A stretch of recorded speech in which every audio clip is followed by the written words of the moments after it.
વિષય સમાજશાસ્ત્ર ધોરણ 11 ચેપ્ટર 3 છે. વન લાઇનર પ્રશ્ન જવાબ છે.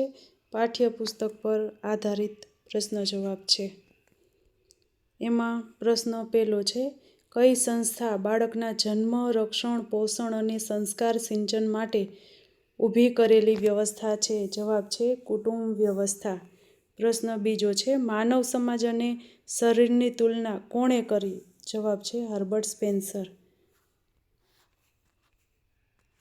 ત્યાર પછી ત્રીજો પ્રશ્ન છે, માનવ જરૂરિયાત આધારિત રચનાતંત્રોની વિગતે રજૂઆત કોણે કરી છે? જવાબ છે મેલિનોવસ્કી. ખાસ યાદ રાખજો, મેલિનોવસ્કી. ત્યાર પછી માનવ ક્રિયા વ્યવસ્થાને 4 પેટા વ્યવસ્થાના સંદર્ભમાં કોણે સમજાવ્યું છે? જવાબ છે ટાલકોટ પાર્સન્સે. ત્યાર પછી છે વ્યાખ્યા છે.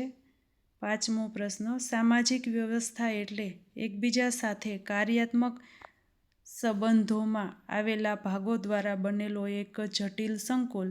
આ વ્યાખ્યા કોણે આપી છે? તો જવાબ છે ટાલકોટ પાર્સન્સે. ત્યાર પછી છઠ્ઠો પ્રશ્ન છે, એ પણ વ્યાખ્યા છે. સામાજિક વ્યવસ્થા એક સંગઠિત જૂથ છે જે તેના સભ્યોના હક્કો, ફરજો, સામાજિક સ્થાનો, કાર્યો, ભૂમિકાઓ તેમજ પરસ્પરના વર્તન અને જૂથ બહારના વિશાળ સમાજના સભ્યો સાથેના વર્તન સ્થાપિત કરતા સામાજિક ધોરણોનો સંકુલ ધરાવે છે. આ વ્યાખ્યા કોની છે? જવાબ છે સોરોકિનની. ત્યાર પછી સાતમો પ્રશ્ન છે, સામાજિક સ્થાન કે દરજ્જામાં રહીને ભૂમિકા ભજવતી વ્યક્તિઓની આંતરક્રિયાની વ્યવસ્થાને શું કહે છે? જવાબ છે સામાજિક વ્યવસ્થા. યાદ રાખજો. આઠમો પ્રશ્ન છે, સામાજિક વ્યવસ્થાના લક્ષણો કોણે આપ્યા છે? યાદ રાખજો, ટાલકોટ પાર્સન્સે આપેલા છે.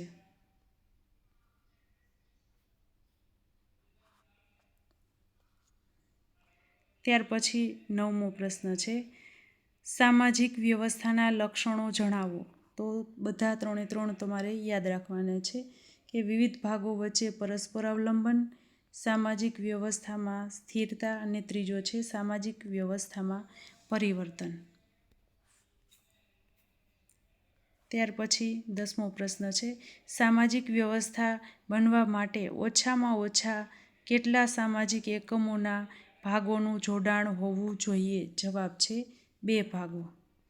ત્યાર પછી 11મો પ્રશ્ન છે, સામાજિક સમૂહના સામાજિક એકમનું જોડાણ એ સામાજિક વ્યવસ્થાનું કેટલામું લક્ષણ છે? જવાબ છે પ્રથમ. ત્યાર પછી 12મો પ્રશ્ન છે, માનવ સમાજની જરૂરિયાતો પરિપૂર્ણ કરવા માટે વ્યવસ્થાને કેટલા સમયગાળા સુધી સ્થિરતા ધારણ કરવી પડે છે? જવાબ છે લાંબા ગાળા સુધી. ત્યાર પછી 13મો પ્રશ્ન છે, તંત્રને પોતાની વ્યવસ્થા ટકાવવા માટે શું સાધવું જરૂરી છે? જવાબ છે પરિવર્તન અને અનુકૂલન. ત્યાર પછી 14મો પ્રશ્ન છે, સામાજિક વ્યવસ્થાના પાસાઓ જણાવો. પાસા યાદ રાખવાના છે, 4 છે, ઉપજૂથો, ભૂમિકાઓ, સામાજિક ધોરણો અને સાંસ્કૃતિક મૂલ્યો. ત્યાર પછી 15મો પ્રશ્ન છે, કોઈ પણ ઉપજૂથ જૂથના પેટા ભાગરૂપે વિકસેલું હોવાથી તેને શું કહેવામાં આવે છે? જવાબ છે ઉપજૂથ અથવા તો પેટા ઉપજૂથ. ત્યાર પછી 16મો પ્રશ્ન છે, જૂથ અને ઉપજૂથનો ખ્યાલ કેવો છે? ખાસ યાદ રાખજો, સાપેક્ષ છે. ત્યાર પછી 17મો પ્રશ્ન છે, દરજ્જાના સંદર્ભમાં સામાજિક ધોરણો પ્રમાણે વ્યક્તિ જે કાર્યો કરે છે તેને શું કહેવામાં આવે છે? તો જવાબ છે તેની ભૂમિકા કહેવામાં આવે છે. ત્યાર પછી 18મો પ્રશ્ન છે, ભૂમિકા એ દરજ્જાનું કેવું પાસું છે? જવાબ છે વર્તનલક્ષી પાસું છે. 19મો પ્રશ્ન છે, અમુક સામાજિક પરિસ્થિતિ કે સામાજિક રચનાતંત્રમાં કોઈ સ્થાન સાથે સંકળાયેલી સમૂહ વર્તનની અપેક્ષા એટલે શું? જવાબ છે સામાજિક ધોરણો. 20મો પ્રશ્ન છે, વ્યક્તિનું વર્તન નક્કી કરતા માપદંડો કયા છે? જવાબ છે સામાજિક ધોરણો. ત્યાર પછી 21મો પ્રશ્ન છે, સામાજિક વ્યવસ્થામાં વ્યક્તિ જે વર્તન કરે છે તેનું મૂલ્યાંકન કોના દ્વારા થાય છે? જવાબ છે સાંસ્કૃતિક મૂલ્યો દ્વારા. ત્યાર પછી 22મો પ્રશ્ન છે, સાંસ્કૃતિક મૂલ્યોને કોનું પીઠબળ હોય છે? જવાબ છે સમૂહનું પીઠબળ હોય છે. 23મો પ્રશ્ન છે, સામાજિક વ્યવસ્થામાં વ્યક્તિ જે દરજ્જો ધરાવે છે તેનું મૂલ્યાંકન કયા મૂલ્યો કરે છે? જવાબ છે સાંસ્કૃતિક મૂલ્યો. ત્યાર પછી 24મો પ્રશ્ન છે, ઉચ્ચ કક્ષાના સામાજિક ધોરણો કયા છે? તો છે સાંસ્કૃતિક મૂલ્યો, જે ઉચ્ચ કક્ષાના છે આપણા. ત્યાર પછી 25મો પ્રશ્ન છે, ધ્યેય એ કેવી પ્રક્રિયા છે? જવાબ છે પ્રાપ્ત કરવાની પ્રક્રિયા. 26મો પ્રશ્ન છે, સામાજિક ધ્યેયોની પૂર્તિ માટે સમાજ વ્યવસ્થા કેવી રહે છે? જવાબ છે ગતિશીલ રહે છે. ત્યાર પછી 27મો પ્રશ્ન છે, સામાજિક વ્યવસ્થાના પાસામાં પરિવર્તન આવતા તેની અસર કોના ઉપર થાય છે? જવાબ છે સામાજિક વ્યવસ્થા તંત્ર ઉપર થાય છે. ત્યાર પછી 28મો પ્રશ્ન છે, એકબીજા સાથે સંકળાયેલા ભાગો અથવા અંગોની વ્યવસ્થિત ગોઠવણી જેનાથી સમગ્ર માળખું તૈયાર થાય છે તેને શું કહે છે? જવાબ છે રચના. ત્યાર પછી 29મો પ્રશ્ન છે, સામાજિક રચના તંત્ર એટલે દરજ્જા, ભૂમિકા અને ધોરણોનો સંકુલ. આ વ્યાખ્યા કોની છે? જવાબ છે રોબર્ટ મર્ટન. યાદ રાખજો, દરજ્જા, ભૂમિકા અને ધોરણોનો સંકુલ એ આવશે રોબર્ટ મર્ટન. ત્યાર પછી 30મો પ્રશ્ન છે, એ પણ વ્યાખ્યા છે, સમાજમાં વ્યક્તિઓ દરજ્જા ધરાવે છે. આ દરજ્જા પરથી ભૂમિકા ભજવાય છે.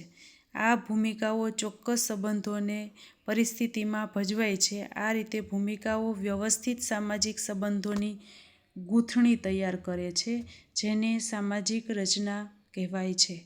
આ વ્યાખ્યા કોની છે? તો વિદ્યુત જોશીની છે. જો એમાં ગૂંથણી આવશે એટલે એ વ્યાખ્યા છે વિદ્યુત જોશીની છે. વિદ્યુત એટલે લાઇટ, ગૂંથણી છે ગૂંથાય ક્યારે? કે જો પ્રકાશ હોય, વિદ્યુત હોય ત્યારે. તો એવી રીતે યાદ રાખજો તો યાદ રહી જશે. ત્યાર પછી 31મો પ્રશ્ન છે, સામાજિક માળખું એ કેવી ઘટના છે? જવાબ છે અમૂર્ત ઘટના. ત્યાર પછી 32મો પ્રશ્ન છે, સામાજિક માળખામાં શેનો સમાવેશ થાય છે? જવાબ છે સમૂહ, સંસ્થા, સંગઠન અને મંડળનો. 33મો પ્રશ્ન છે, સામાજિક રચના તંત્રના લક્ષણો જણાવો. આ ત્રણેય લક્ષણો છે તમારે યાદ રાખવાના છે, સામાજિક દરજ્જાઓનો સમૂહ, સામાજિક ભૂમિકાઓનો સમૂહ અને સામાજિક ધોરણો. ત્યાર પછી 34મો પ્રશ્ન છે, રચના તંત્ર શેનાથી અસ્તિત્વમાં આવે છે? જવાબ છે વિવિધ દરજ્જાઓથી. 35મો પ્રશ્ન છે, સમૂહ કે સંસ્થાનું ધ્યેય કેવી રીતે પ્રાપ્ત કરી શકાય? જવાબ છે દરજ્જાઓના શ્રમ વિભાજન દ્વારા. ત્યાર પછી 36મો પ્રશ્ન છે, સામાજિક ભૂમિકા એ સામાજિક દરજ્જાનું કેવું પાસું છે? ખાસ યાદ રાખજો, વર્તનલક્ષી પાસું છે. ત્યાર પછી 37મો પ્રશ્ન છે, સામાજિક રચના તંત્રને કાર્યાત્મક રાખવા માટે શું હોવું જોઈએ? તો આવશે સામાજિક ધોરણો. ધોરણો એટલે કે નિયમો હોવા જોઈએ તો જ વ્યવસ્થિત રીતે સમાજ ચાલી શકે અને કાર્ય કરી શકે છે. ત્યાર પછી 38મો પ્રશ્ન છે, વ્યક્તિ અને જૂથને દરજ્જાને અનુરૂપ કેવી રીતે ભૂમિકા ભજવવી તે અંગેનું માર્ગદર્શન કોણ પૂરું પાડે છે? તો આપણા જે સામાજિક ધોરણો છે એ પૂરા પાડે છે કે જે દરજ્જો છે એને અનુરૂપ કઈ રીતે કાર્ય કરવું. ભૂમિકા એટલે કાર્ય કરવું. ત્યાર પછી 39મો પ્રશ્ન છે, સામાજિક રચના તંત્રમાં અરાજકતા કેમ ફેલાય છે? તો જવાબ છે સામાજિક ધોરણોનો અભાવ હોય ત્યારે અરાજકતા ફેલાય છે. 40મો પ્રશ્ન છે, સામાજિક રચના તંત્રનું એજિયાઇલ મોડેલ કોણે આપ્યું છે? જવાબ આવશે ટાલકોટ પાર્સન્સે. ત્યાર પછી 41મો પ્રશ્ન છે, સામાજિક રચના તંત્રના મોડેલને સમાજ વ્યવસ્થાની કેવી જરૂરિયાત તરીકે ઓળખવામાં આવે છે? તો જવાબ આવશે કાર્યાત્મક જરૂરિયાત. ત્યાર પછી 42મો પ્રશ્ન છે, સામાજિક વ્યવસ્થાને ટકી રહેવું હોય તો કેટલી કાર્યાત્મક જરૂરિયાતો પૂર્ણ કરવી જોઈએ? તો જવાબ આવશે 4. કઈ કઈ 4 છે? તો એક છે અનુકૂલન, બીજી ધ્યેય પ્રાપ્તિ, ત્રીજી સુગ્રથન છે, ચોથી રચનાની જાળવણી અને તંગદિલી નિવારણ છે. એના માટે એક શોર્ટ ટ્રીક છે અધ્યેય સૂર. બધાના પહેલા અક્ષર ધ્યેય સૂર યાદ રાખવાનું છે. અધ્યેય સૂર. અ એટલે અનુકૂલન, ધ્યેય એટલે ધ્યેય પ્રાપ્તિ, સુ એટલે સુગ્રથન અને ર એટલે રચનાની જાળવણી અને તંગદિલી નિવારણ. અધ્યેય સૂર. ત્યાર પછી 43મો પ્રશ્ન છે, ખોરાક અને રહેઠાણની જરૂરિયાતો પૂરી પાડવા માટે સમાજમાં ઉત્પાદન અને વહેંચણીની વ્યવસ્થા કોણ કરે છે? જવાબ છે અર્થવ્યવસ્થા. ત્યાર પછી 44મો પ્રશ્ન છે, પ્રત્યેક તંત્રને ટકી રહેવું હોય તો શું નક્કી કરવું પડે? જવાબ છે ધ્યેય. જો ધ્યેય નક્કી હોય તો જે તંત્ર છે એ ટકી રહે છે.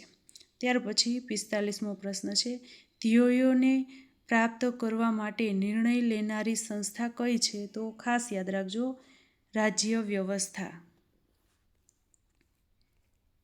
ત્યાર પછી 46મો પ્રશ્ન છે, કઈ સંસ્થા નીતિ નિર્માણ કરી તેનો અમલ કરવાનું કામ કરે છે?